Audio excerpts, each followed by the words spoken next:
A few weeks ago, I uploaded a video that highlighted major cheating problems on chess.com, particularly at the higher level of the rapid pool. That video has amassed over 100,000 views, and since then, not only have you guys expressed your own opinions, but I've also had a meeting with International Master and chess.com fair play expert Kassa Korely. So in today's video, I'm going to be addressing some of the thoughts and the questions that you guys had in the previous video. Not only that, but I'm also going to be shedding some exclusive light on chess.com's inner workings and how they plan to solve this issue. I also want it to be very clear that I'm not going to be making any more videos on this specific topic. I have no intention of using an unfortunate byproduct of online chess for views, and I feel like any videos made beyond this one would serve no purpose other than that. So first, let's answer some of the questions that you guys had in the previous video. Why do people cheat in online chess? There are multiple reasons why somebody might cheat in an online chess game, so let's go through a few of them. Prizes. The first reason is quite obvious. Events held on chess.com sometimes reward the winners with cash prizes, giving an incentive for players to use an engine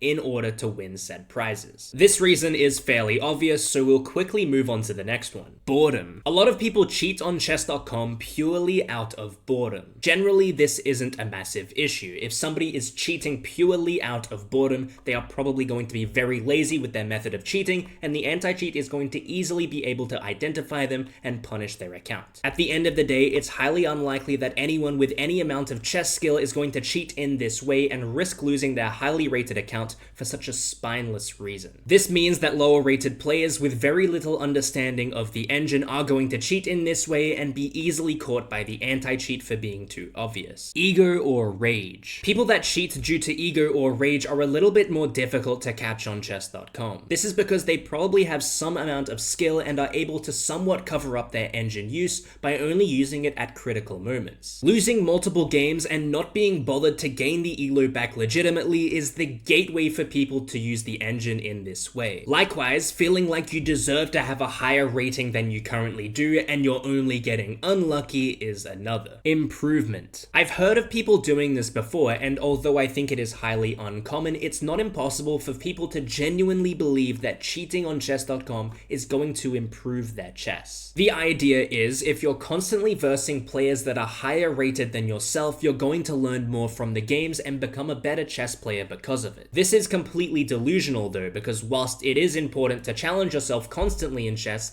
it's also important to learn how to defend bad positions, how to make counterplay, and how to add resilience to your game. Having an engine in your back pocket for when you start losing in online chess completely disregards this very important skill. Are there less cheaters on Lichess? From what I can tell, yes, there are slightly less cheaters on Lichess. However, I think it's important to note that this is not because Lichess has a better anti-cheat than chess.com. From what I've gathered, it appears that Lichess bans cheaters on their platform a lot faster than chess.com does. For example, if we assume that both players have exactly 5% of their player base cheating, if Lichess bans their cheaters 50% faster than chess.com does, it will appear that Lichess has 50% less cheaters than chess.com. For the sake of organization, we'll discuss why chess.com takes a lot longer to ban accounts later in the video. Why not just play over-the-board chess? This is a very easy assumption to make if you're from Europe or North America, but if you're from any other part of the world, over-the-board chess is extremely inaccessible. Because I live in Australia, let me use my own country as an example for why just playing over-the-board chess is not a solution. Australia has a population of 27 million people. However, chess is fairly unpopular.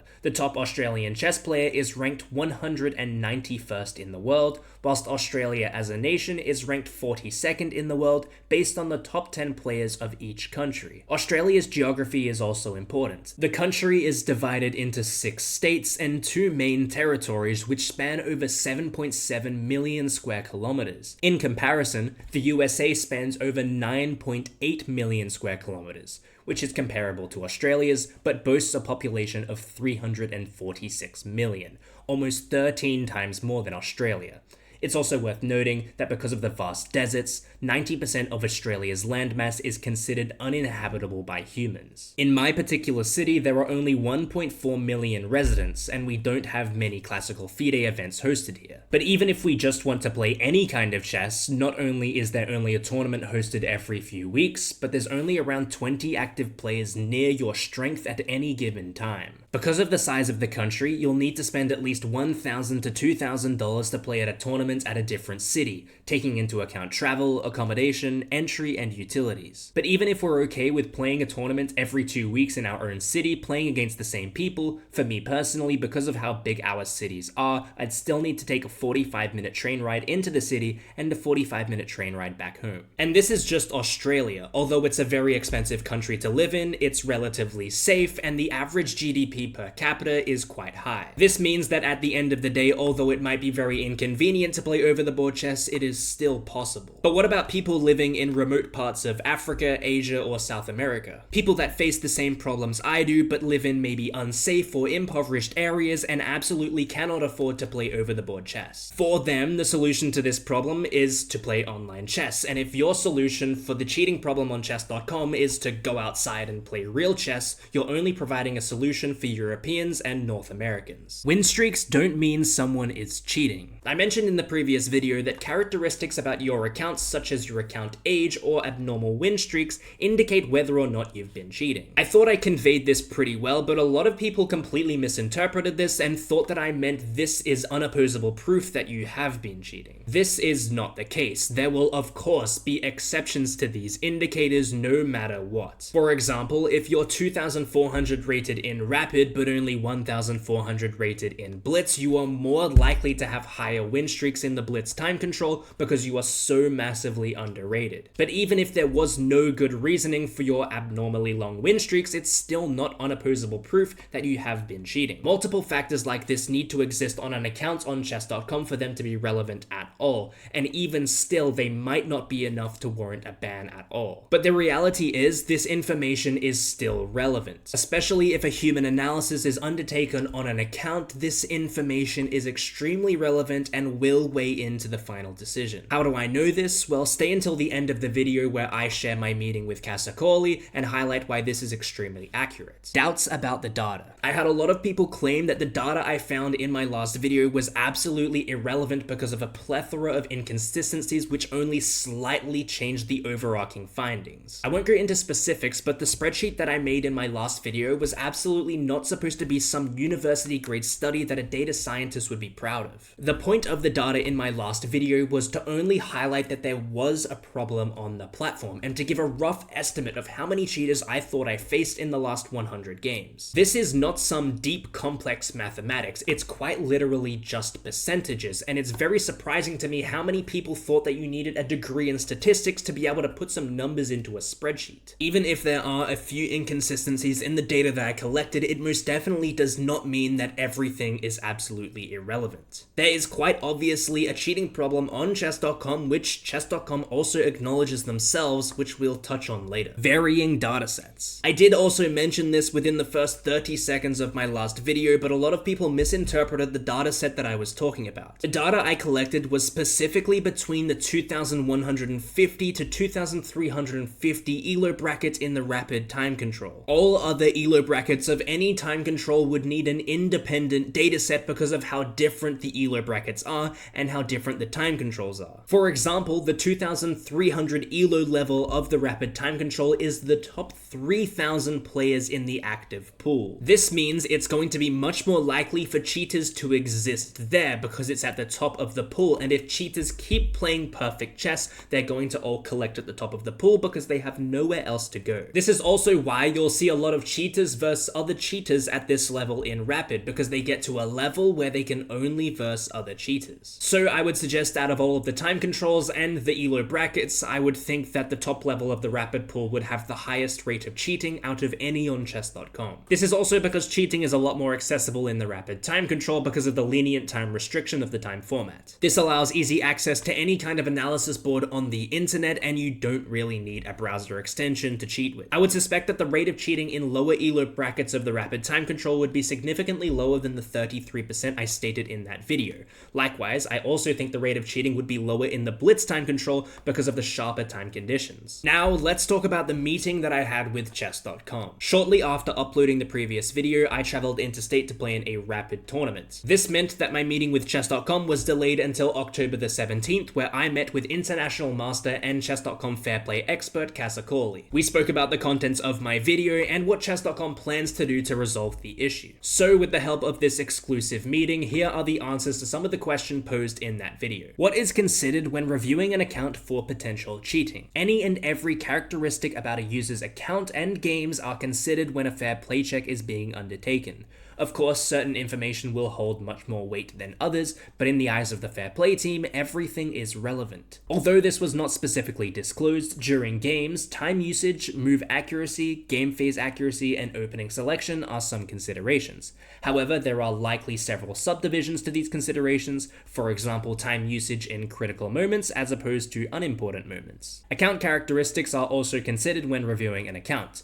Absolutely anything you could imagine about an account is included in this. Account age, whether or not the account has been banned previously, time control rating discrepancies, win streaks, and the list could quite literally go on forever. The weight of which each consideration holds in terms of being evidence for a ban is not known, but it's useful to know absolutely everything is considered when reviewing an account for potential cheating. Does a human review an account, or is it automated? Fair play on chess.com is only semi-automated. Whilst the anti-cheat can easily detect blatant cheating, allowing it to take action on closet cheaters would result in countless false bans until significant funding is injected to online fair play in order to make a perfect algorithm. It's no secret that any anti-cheat would struggle to identify high-level closet cheating though.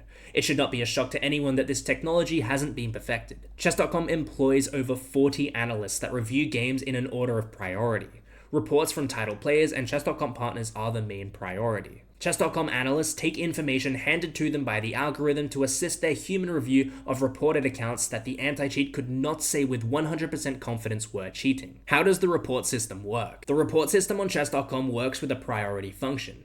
If you report a player and not a single other player also reports that player, not even the anti-cheat will review the account. This is because chess.com does not have infinite resources, and every physical report made on chess.com cannot be taken seriously because most of them are not serious reports. The more reports an account receives, the more priority it is given. First, the anti-cheat will review the account and its games, and if no resolution is come to with reports being piled on, a human review will be undertaken. It's important to note when you report someone you're playing against, you're reporting the entire account as a whole, not the current game they are playing. This is a major flaw in chess.com's systems, which we'll touch on later. Why are ELO refunds only given to players within a 30-day period of versing a cheater? The decision to implement this function on chess.com unfortunately predates Kassa Korely's employment at chess.com, and the exact reasoning is somewhat unclear. It seems that there is not a priority to change this function, as the main priority is to be banning cheaters within a short window of them cheating anyway. Why aren't accounts being banned? The issue of chess.com's cheating problem doesn't seem to lie in the lack of ability to identify cheating, but the ability to find where the cheating took place. With confidence, chess.com believes their anti-cheat is the best in the online space by an absolute landslide. The problem is identifying which games the cheating took place in the first place. Whilst an algorithm can quickly scan to see the data regarding the account, it is not possible to quickly and accurately scan thousands of chess games played on an account to find which games they might have been cheating in. Of course, everyone knows running an anti-cheat on every live game on chess.com 24/7 would not be possible, as it would demand too many resources and result in site instability. But the same issue would also occur whilst undertaking individual algorithmic reviews. Not only would it demand a massive amount of resources, but the process would be far from immediate. So accounts on chess.com are seemingly going unpunished due to one major flaw in chess.com's system: the report function. Chess.com's solution. The main problem that chess.com faces right now is a combination of imperfections. We'll look at each one individually and take a look at what chess.com is doing to improve upon this. The priority system. We've already established that for a cheater to be banned, multiple accounts need to report a user for the anti-cheat to even look at the account. So if someone is cheating in one single game on chess.com out of thousands of games, let's say for this example that they've only cheated that one time, even if they were properly reported, they would never be banned. However, this is how the report system should work. Chess.com cannot take every single report on their website seriously. So the solution for this problem cannot be to treat every report equally and individually look at them all. One proposed solution to this problem is to give priority to more than just titled players on chess.com and chess.com partners. A sort of trust system would be developed by chess.com to ensure that the amount of false reports would be kept to a minimum. A list of trusted accounts could look like the following: titled players, chess.com partners, paid chess.com members, accounts over X years old, and accounts over X ELO. Although this would still not be perfect, it certainly would be a step in the right direction. Although this would still mean that newer accounts would have the same priority feature, because closet cheating is much less common at the lower levels, it wouldn't really make much of a difference. At the higher levels, where closet cheating is much more prevalent, giving priority to higher rated players would be very effective in catching these discrete cheaters. The report function. There are still more issues that chess.com face with the report function, which we touched on briefly earlier in the video. A big flaw in chess.com's report function is that when you report a cheater that you are currently playing against, reporting them reports the entire account, and the game you're currently playing is omitted from the report. This means that even if it was incredibly obvious they were cheating in your game, the algorithm might not even find that game. Let's say, for example, the algorithm only gets around to your report 15 days after the game was played, and if they've played, let's say, 100 bullet games and 50 blitz games in between, the engine will look at those games and it might miss the game they actually cheated in. I think it's quite clear how flawed this system is, especially for people that cheat extremely irregularly. Chess.com's resolution to this is to completely overhaul the report system on their website. The following are some of the proposed changes. Players must provide a game link or multiple demonstrating suspicious play when they report a user for cheating. Players must also provide a short summary outlining why they believe the player was cheating during said game. This is very similar to how the report function works on Lichess, and although it might seem like a very small change, it could have a massive impact. Of course, with anything related to fair play on chess.com, only time will tell if this will actually make a big difference to the problem on the platform. It's also important to note that these changes are not going to be rolled out over the next week. They're probably going to come sometime in early 2025. My thoughts on this response made by chess.com on the video that I made were overall fairly positive. I'm under no illusion that chess.com has this picture-perfect anti-cheat on their website, but it should also be abundantly clear that their anti-cheat is not incompetent either. However, in the past 6 months, the latter has felt true. It has felt like chess.com's anti-cheat has been absolutely incapable of catching even the most blatant cheaters on the website. This is something that has always confused me, because it would make zero sense for the anti-cheat to get worse over time. I think in my specific situation, I experienced players cheating blatantly in every game that they played, and the anti-cheat would ban them very swiftly. But now I'm seeing a lot of people cheating infrequently and the anti-cheat not really knowing where to look. Chess.com's reasoning for this makes perfect sense to me. For accounts that cheat often, the anti-cheat has absolutely no problem finding them, because they just have to look through their last 10 games and they have several instances of foul play. However, for accounts that cheat infrequently, the anti-cheat struggles to filter through hundreds of games to find the example you're talking about. The same can be said about a human review. If we can't expect an algorithm to sort through all of this games, how on earth are we going to expect a human to? Whether or not you choose to believe that this is the root of the cheating problem on chess.com is completely up to you. But I, for one, am extremely appreciative that chess.com chose not to hide behind the corporate wall and not only acknowledge that there is a big problem on their platform,